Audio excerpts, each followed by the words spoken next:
Alright, my good people, now welcome back again to Anointed Lady TV. I don't come here scream, I don't come here domot with another breaking news, with another legit intel on the things and things where they go on for inside the nation, Nigeria. The koko now be say, the Lagos State chapter of the People's Democratic Party, they don't oppose the idea of Seyi Tinubu, wey be the pikin, wey be the son of the President of the Federal Republic of Nigeria, and I'm talking about the one and only Bola Ahmed Tinubu. The PDP for inside Lagos State no want make Seyi Tinubu succeed Governor Babajide Sanwo-Olu as the governor of Lagos State for inside the year 2027. And all these levels now they happen after the endorsement by some groups like that, where they go by the name Coalition of Nigerian Youth Leaders, and they suggest say make Seyi Tinubu run for governor for inside Lagos State. Then another group like that, and these are friends of the Seyi Tinubu, they're going to describe him now as a visionary leader with exceptional qualities. Reacting to this matter, responding to this development, the Lagos chapter of the People's Democratic Party, their spokesperson in the go by the name Hakeem Amode, he now can reject the proposition. He say Lagos State no go serve Oga Seyi Tinubu. He now can they argue say governance no be family business, no be family inheritance, no be such to be say papa go lead come pass give him son. So this kind of levels normal, e no make sense at all. And he cause the summer warning say any attempt to impose Oga Seyi Tinubu, e go meet a strong resistance. That is, make they don't even try am at all. Say that they endorse Oga Seyi Tinubu to be governor of Lagos State, because he no go just work last. It's a governorship, no be gift at all. And the people of Lagos State don't show their disapproval of Tinubu political dynasty during the last presidential election by voting against the presido. That is, as Lagos State no vote for Bola Ahmed Tinubu during the presidential election, that na clear message wey dey pass give the All Progressive Congress and the general public. Say anything wey concern Tinubu, they no want am at all. And no be lie, my good people.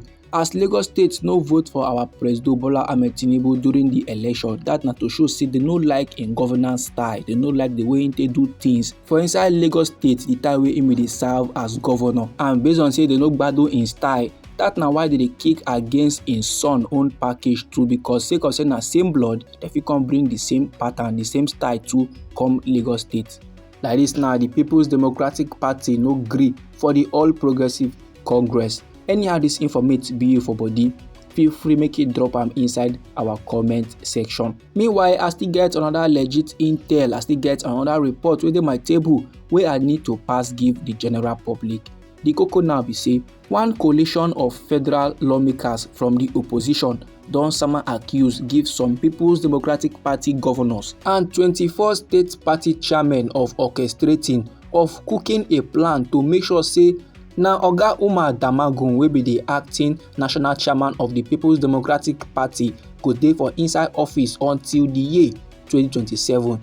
And they argue say this movement so is very much designed to weaken the People's Democratic Party. And these lawmakers now, my good people, then some of these accused during a world press conference wey happen on Sunday evening for inside Akokwa, Imo State. And they can criticize the postponement of the People's Democratic Party, their National Executive Committee meeting, which is supposed to determine the fate of Oga Damagum, will be the acting national chairman of the party, will be People's Democratic Party. Meanwhile, the PDP, their governors forum, rising from their meeting wey happen for inside Jos, Plateau State on Saturday, them now can agree with the National Working Committee of the party to delay the National Executive Committee meeting to the first week of February for inside the year 2025.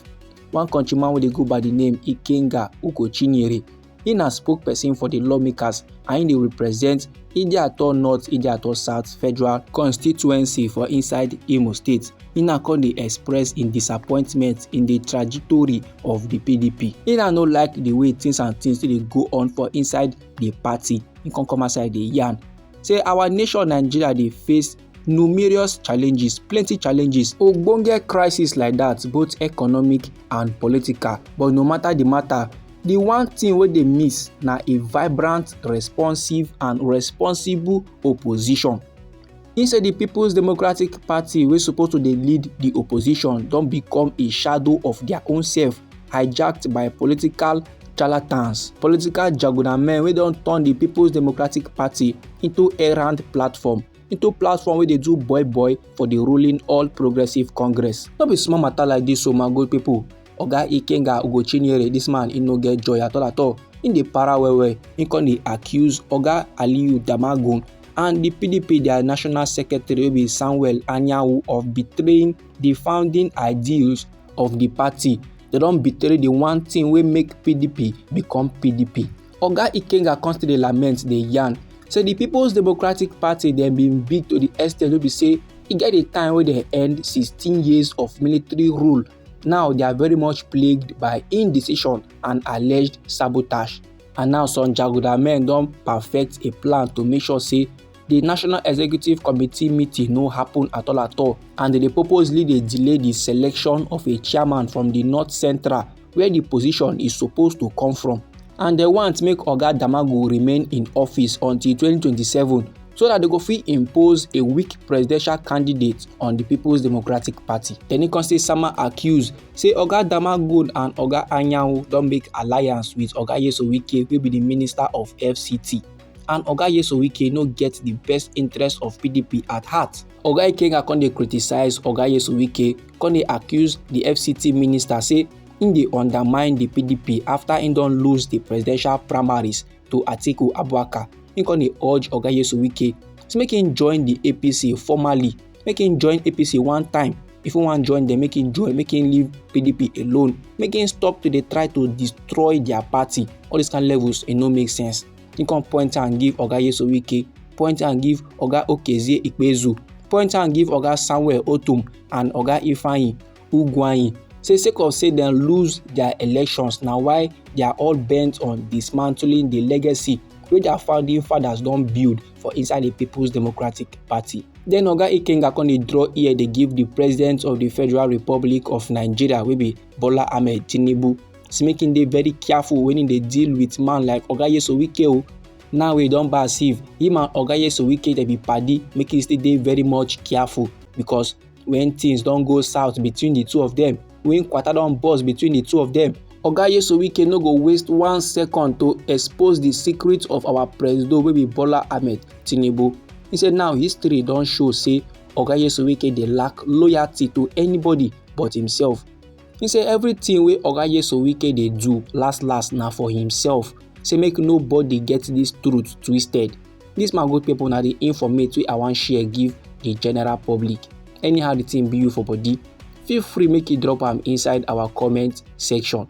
Now we be Anointed Lady TV. Now they give on a legit intel on the things and things where they go on for inside the nation Nigeria. So if you like this update and you would like to receive more, try make you subscribe to this channel and try make you put on the notification bell so that as they bring the news they come, now you go first receive the updates and you go even get them sharp. And they come your side again with another legit intel for you, my good people. I beg, no go anywhere.